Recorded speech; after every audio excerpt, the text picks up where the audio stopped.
7 years. We didn't just make this up overnight. You know, we have stuff proving. And when it all comes out, I think maybe some people will understand more why. And that's what is scaring me a lot, because they don't care that we're here, you know. And to know that we're sleeping and somebody's actually outside of our home doing the things that they're doing while we're here. This has been going on 7 years. Look at all this. Yeah, and now it ain't like we just now tried to shed some light on it. Just nobody would call us back. Or they would say they were going to help us or whatever. Like, well, and then they found out what we were dealing with, who we were dealing with. Didn't want no part of it. And then they call us. Like, we got it covered. Anything besides trying to make us look like we're not cooperating with them. Mm-hmm. Why should I bring my family down there and give them their DNA or fingerprints so they can go place that shit somewhere else? You ain't took no fingerprints when you came to this house. So, I mean, what's going on? And anytime something's happened, they didn't take fingerprints, there's always a reason why they can't take fingerprints. It's too cold outside, or it's been subjected to the air too long, the elements have been subjected to the air too long. Ain't true. So they want your fingerprints, but they don't want... If not, they're closing the case. If we don't come give our fingerprints, then they're closing the case. But, and this is a big thing for me, they are hounding us about DNA and fingerprints, but in 2015 they had mine. On top of it, what about the bottle of feces that someone left here that we have? They didn't bother taking that for DNA. But they tried to say she refused to give it to him when the cop said he didn't want to take it, but he would dispose of it. But they said she didn't want to give it to him. And twice he said, I'll dispose of it for you. And when he did that, I said, no, I'll keep it here and give it to somebody maybe in the FBI or someone who cares. And they always try to change. They always try to switch it up and make it like we said something else. Right. Just like when they came here and they put a report online and said I was timid or adamant about letting them in the house. They were up in the house taking pictures and searching all the rooms, but yet they said I was going through dresser drawers. Said I was pretty much didn't want to let them in the house. Come on. All right. How many people call an ambulance and get surrounded by the police when they get there? And then the officer is trying to edge him on to fight. I ain't gonna lie. I did give him. I was giving it back to him because he was coming at me. You're not gonna disrespect me. I'm a man just like you is. You know what I mean? I didn't call you for one. All we called was an ambulance. And then he I told him, I'm like, dude, like, you trying to flex him? I'm like, I'm not scared of you. And he jumped at me with his hand on his gun, like, what? What you gonna do? I'm like. And that's when I got off the porch and tried to stand in between the two of them. He's on the porch. He's bleeding from his arm. We didn't know what he had gotten cut with. If it hit any arteries, it was bleeding really bad. I told him how dark it was.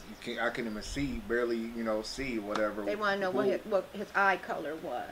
While I'm sitting there leaking or whatever, they want to sit there asking me all these questions. Like, he had a bad reaction after we brought him home, and his throat started to close.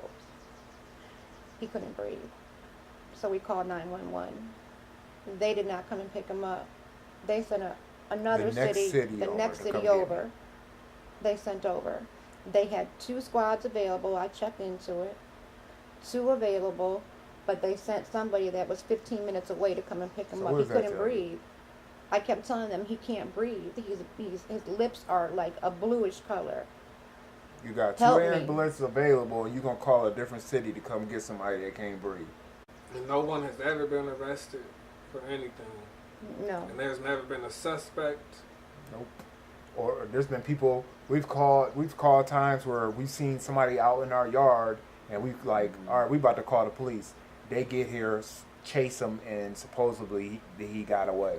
And that's every time. Or they'll come. We'll say that somebody's across the street yelling racial slurs at us across the street, and then they'll come here drive through the field and be sitting there for a minute like they're talking to somebody, and they don't never come over here and say nothing or whatever, and then we'll call and be like, what was the outcome? And they'll be like, oh, it was some underage kids. We sent them on their way. Crazy, man. It's just always something like, we just want to be left alone.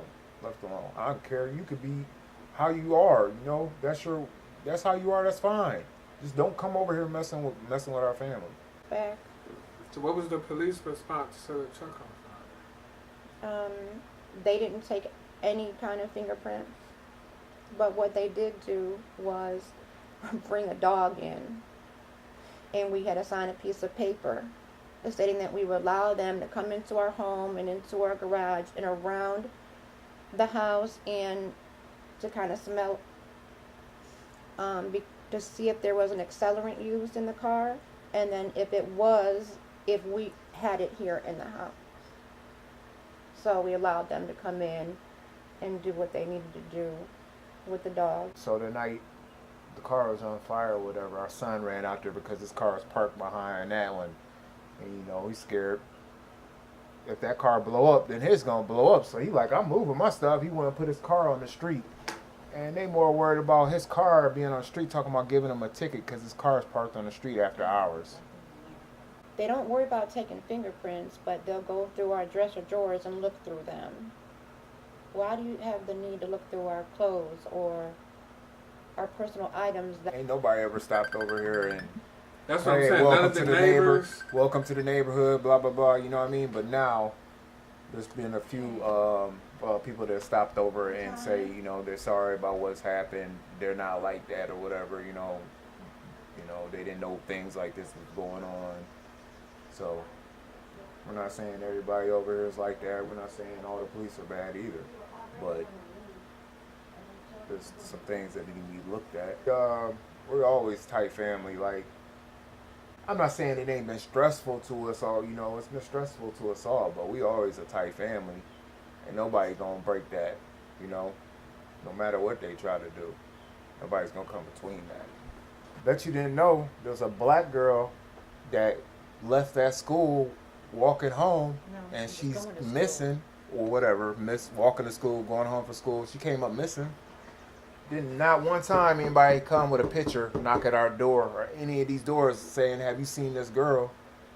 We know nothing about it. We ain't know nothing about it until all this came out about from the people that's helping us. And they called up to the police station and asked about her. They didn't even know who they were talking about. They didn't know her name. They didn't even know that little girl's name. So that goes to show you what goes on over here. Is she still missing? Yeah. Yeah. How long has she been missing? 6 months. Now, I read that when you were taking the trash out, one day you were attacked. Were they wearing masks? Nope. It was just, they were Caucasian? Mm-hmm. Did they say anything to you? They said a lot.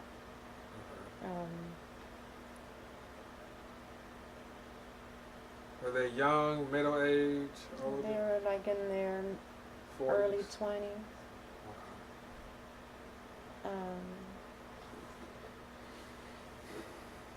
And they just, they were calling me a lot of racial names,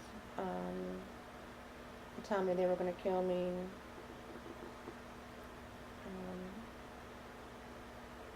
But she said that if they had somebody come over, she'd be able to tell them what they look like, and they could draw it out or whatever. Nobody can.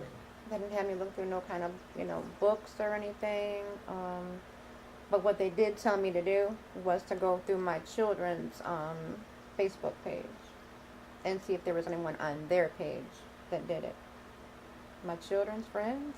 That's not funny, but I keep telling them, like, you must be one hell of a magician, because they pretty much said she tied herself or duct taped herself up like this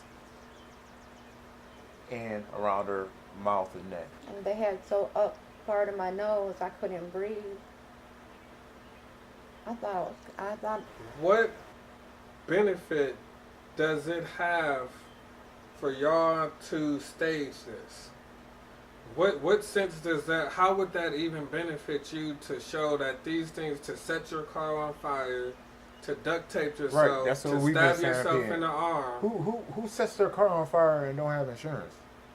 We We ain't had no that's what insurance a lot on of that people car. saying we did it for insurance. We don't have car insurance. There was no insurance on the car. Because people will find some kind of way to try and spend, or they just want money, or this stuff. Right, isn't that's happening. that's what these people that don't got nothing else to do but sit online and try to make us look bad. Like, they read bits and pieces and then try to make you look bad. So get it right before you try to come in my family. Did things ramp up when Donald Trump got into office? Oh. I think this goes back to what I was saying. I had told somebody, this is kind of like a boxing match almost. Like, we would get a big hit, wouldn't go away. It would just small hits in between, and then all of a sudden we'll take another big hit, go back down again, and then another big hit. This time, it's just been one big punch after the next.